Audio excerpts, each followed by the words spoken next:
Hello students, welcome to Study Quota. Today's topic is molarity and molality relationship. अगर हमें question में molarity दी है तो हम उसे मोलारिटी में कैसे कन्वर्ट करेंगे, अगर मोलारिटी दी है तो हम उसे मोलारिटी में कैसे कन्वर्ट करेंगे। सबसे पहले हम अगर स्टार्ट करें, हमने एक एग्जांपल लेके आया, एक कंडीशन लेके स्टार्ट किया है। Let us assume a solution whose molarity is m। हमें सपोज क्वेश्चन में मोलारिटी दी है, you have to convert into molarity. अगर मोलारिटी दी है, मोलारिटी में कन्वर्ट करना है तो हम क्या करेंगे, हमने अज्यूम कर लिया मोलारिटी कितनी है सॉल्यूशन की, m है। Molecular mass of solute is m dash, molarity is m and molecular mass of solute is m dash. So according to the formula, if solution has a molarity of m, अगर solution की molarity m है तो molarity की definition क्या थी, it is the amount of solute, it is the number of moles of solute present in 1 litre solution. अगर हम solution को कितना मान लें, अगर सॉल्यूशन 1 लीटर होगा that means moles of solute कितने आ गए, जितनी मोलारिटी है। मोलारिटी का फॉर्मूला था it is equals to n/v। अगर हम अज्यूम कर लें कि वॉल्यूम कितना है, हमारे सॉल्यूशन का वॉल्यूम कितना है, 1 लीटर है, in that case number of moles जो है n किसके इक्वल आ जाएगा, मोलारिटी के equal. So m moles of solute is present in 1 litre solution. अगर m मोल प्रेजेंट है तो इसका मास कितना होगा सॉल्यूट का मास कितना निकालेंगे, हम फॉर्मूला लगाएंगे, number of moles is equals to given mass. Number of mole किसके इक्वल होते हैं, given mass upon molar mass के इक्वल। ये किसके इक्वल है, given mass into molar mass के इक्वल है।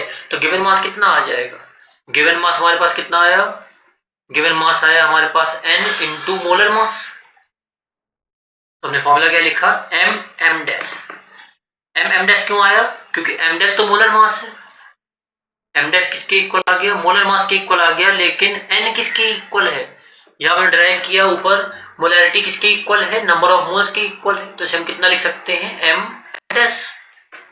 सॉल्यूट के मोल्स कितने हो गए, mn, और मास कितना है सॉल्यूट का मास है m डैश, प्रेजेंट कितने में है, m dash in 1000 ml solution, मतलब 1 लीटर सॉल्यूशन। अगर हमें मोलारिटी में कन्वर्ट करना है तो मोलारिटी के लिए हमें क्या चाहिए, मोलारिटी के लिए हमें चाहिए सॉल्यूशन का मास या सॉल्वेंट का मास। तो हमने अभी क्या लिखा, m dash gram solute is present in 1 litre solution.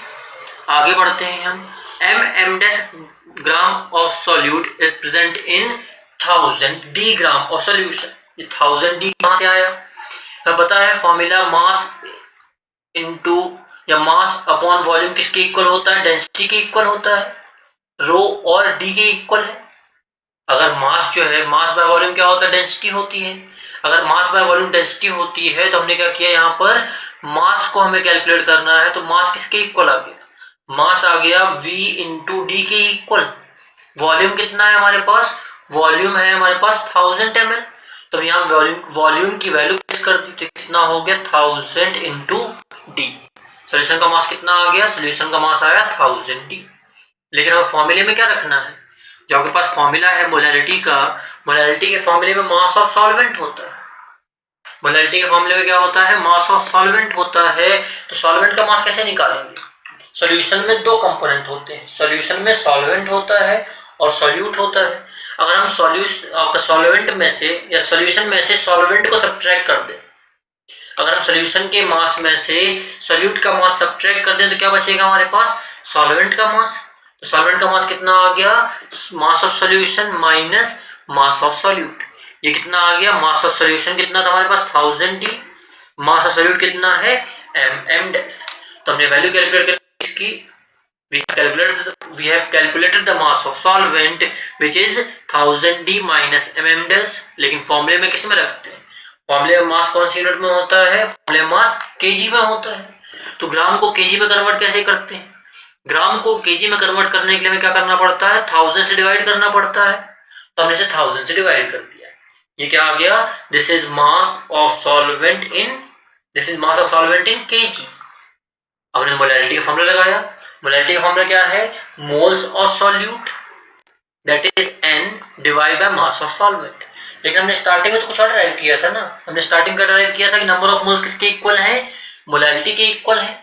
तो m किसके इक्वल आ गया, capital M upon values place कर दें, 1000 d minus mm dash upon 1000। तो ये जो है ये डेरिवेशन है, this is the derivation for relation between molarity and molarity. याद रखिएगा, ये फॉर्मूला आपको काम आएगा, आप इससे कई सारे न्यूमेरिकल सॉल्व कर सकते हैं। हम आते हैं इससे रिलेटेड क्वेश्चंस पर। ये तो फॉर्मूला है, अब इस फॉर्मूले को यूज कैसे करते हैं और क्वेश्चन से पूछा जाए, आइए हम इसे एक क्वेश्चन के साथ देखते हैं। ये क्वेश्चन है जो बेस्ड है मोलैरिटी रिलेशनशिप पर।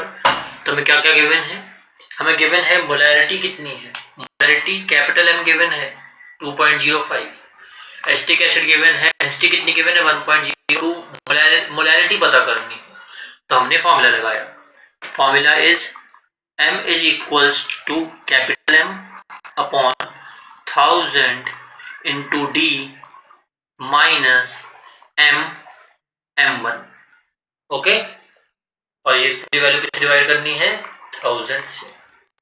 तो आपका आंसर कितना आ जाएगा, 1000 ऊपर चला गया, 1000 into 2.05 upon 2.05 upon 1000 into 1.02 minus 2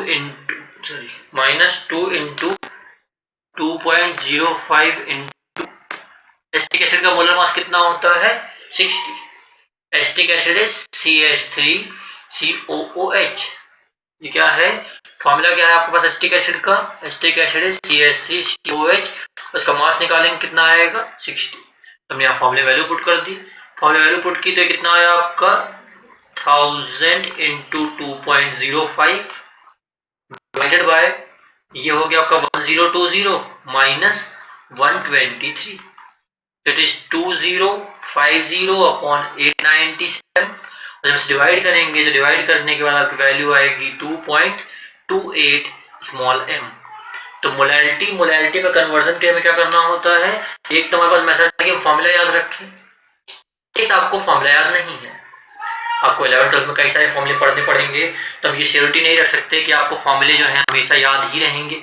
तो हमने क्या किया, हम जैसा क्वेश्चन दिया है उसके अकॉर्डिंग चलना स्टार्ट करते हैं। हमें क्वेश्चन में क्या गिवन है, मोलैरिटी गिवन है कितनी 2.05।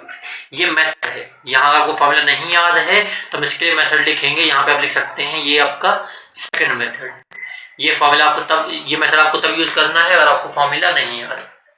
2.05, तो जब भी आपको मोलैरिटी दी होगी तो आपको क्या करना होता है, let total volume be 1 litre. जब भी आपको कहीं मोलैरिटी गिवन होगी तो हम क्या करते हैं, ये हमारा स्टैंडर्ड अजम्पशन है कि मान लेते हैं टोटल वॉल्यूम कितना है 1 लीटर। अगर टोटल वॉल्यूम 1 लीटर है तो मोलैरिटी किसके इक्वल आ जाएगी, number of moles upon volume के इक्वल। तो नंबर ऑफ मोल्स तो हमें पता नहीं है लेकिन वॉल्यूम तो पता है ना, वॉल्यूम कितना 1 लीटर, तो ये किसके इक्वल आ गया n/1।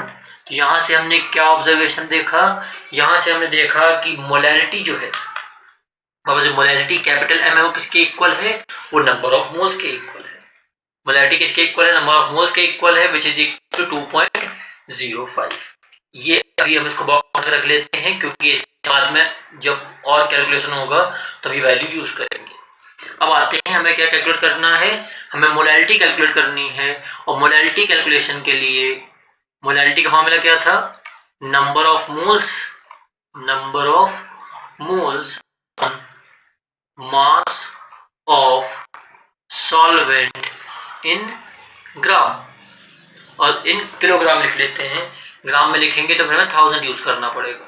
तो हम क्या कर लेते हैं, मास ऑफ सॉल्वेंट इन किलोग्राम कर लेते हैं।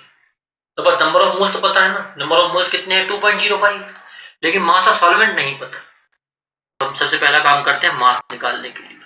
हमें क्या पता है, वॉल्यूम पता है किसका, सोल्यूशन का। और वॉल्यूम पता है तो मास निकाल सकते हैं ना, mass of solution, mass is equal to volume into density. Mass किसके इक्वल होता है, वॉल्यूम इनटू डेंसिटी के इक्वल होता है। वॉल्यूम कितना है, वॉल्यूम है आपके पास 1000 ml, और डेंसिटी हमें क्वेश्चन में कितनी गिवन है, डेंसिटी गिवन है हमें 1.02। ये इसकी वैल्यू क्या है, ग्राम पर ml, ml कैंसिल हो गया, ये आ गया आपका 1020 ग्राम। बट ये तो मास ऑफ सोल्यूशन है ना, हमें क्या रिक्वायर्ड है, we required mass of solvent. तो मास ऑफ सॉल्वेंट किसके इक्वल आ जाएगा, mass of solvent is equals to mass of solution, mass of solvent किसके इक्वल होता है, mass of solution minus mass of solute. अगर हम सॉल्यूट का मास निकाल लें, अगर हमें सॉल्यूशन में सॉल्यूट का मास मिल जाए तो हम सॉल्वेंट का मास निकाल सकते हैं ना। तो कैसे निकालेंगे सॉल्यूट का मास, मास ऑफ सॉल्यूट या किसी सब्सटेंस का मास निकालने के लिए गिवन मास अपॉन मोलर मास, इससे हमें क्या मिलता है, नंबर ऑफ मोल्स। पर हमें नंबर ऑफ मोल्स तो पता है ना ऑलरेडी, तो हमने गिवन मास को कितना रखा, आपका गिवन मास को हमने मास मान लिया। CH3COH के लिए मोलर मास कितना है 60, N की वैल्यू कितनी है 2.05। मास कितना आ गया आपके पास, मल्टीप्लाई करेंगे 2.05 इंटू 60, ये वैल्यू आ जाएगी आपकी 123 ग्राम। ये मेथड जो है लंबा है, थोड़ा लॉन्ग जाएगा, टाइम लगेगा, बट ये श्योरिटी होती है। आपको फॉर्मूला नहीं याद है, हम नहीं अज्यूम कर सकते कि 2 साल में हमें सारे फॉर्मूले याद रहेंगे। तो इन केस आप ये फॉर्मूला भूल जाते हैं तो उसके लिए हमारे पास ये मेथड है पूरा। तो हमने क्या निकाल लिया, this is mass of solute. तो मास ऑफ सॉल्वेंट कितना हो गया, mass of solvent is equals to solution का मास माइनस सॉल्वेंट का, सॉरी सॉल्यूट का मास, ये आ गया आपका 897 ग्राम। केजी में कितना होगा, mass of solvent in KG is equals to 897 by कितना आ जाएगा 1000। ग्राम को केजी में कन्वर्ट करने के लिए हम क्या करते हैं 1000 से डिवाइड कर देते हैं। ये कितना आ गया आपका 897 बाय 1000। तो ये पूरा कैलकुलेशन है। इसके बाद आपको सिर्फ मोलैरिटी के फॉर्मूले वैल्यू रखनी है। तो मोलैरिटी का फॉर्मूला क्या था, नंबर ऑफ मोल्स जो हमने कैलकुलेट किए थे कितने थे 2.05। सॉल्यूशन का मास कितना है 897 अपॉन 1000, ये वैल्यू आ गया कि 2050 अपॉन 897, जो टोटल आपका आंसर आ जाएगा 2.28। तो फाइनल कैलकुलेशन जो है, फाइनल कैलकुलेशन हमने फॉर्मूले से किया हो तब भी किया था, जो मेथड से किया सेम आ रहा है। तो आपको फॉर्मूला अगर याद रहता है, आप फॉर्मूला याद रख सकते हैं 2 साल तक, वेल एंड गुड, बहुत अच्छी बात है। अगर फॉर्मूला नहीं याद रहता है तो हम ये वाला मेथड यूज करते हैं। इस मेथड से आप मोलैरिटी जो है वो कैलकुलेट कर सकते हैं इवन इफ आपको फॉर्मूला नहीं याद है। ओके, तो ये जो है this is conversion of molarity into molality and molality into molarity. अगर आपको वीडियो पसंद आया तो लाइक कीजिए, ऐसे ही और वीडियो देखने के लिए हमारे चैनल सब्सक्राइब कीजिए और अपने डाउट जो है हमारे साथ शेयर कीजिए कमेंट बॉक्स में। Thank you.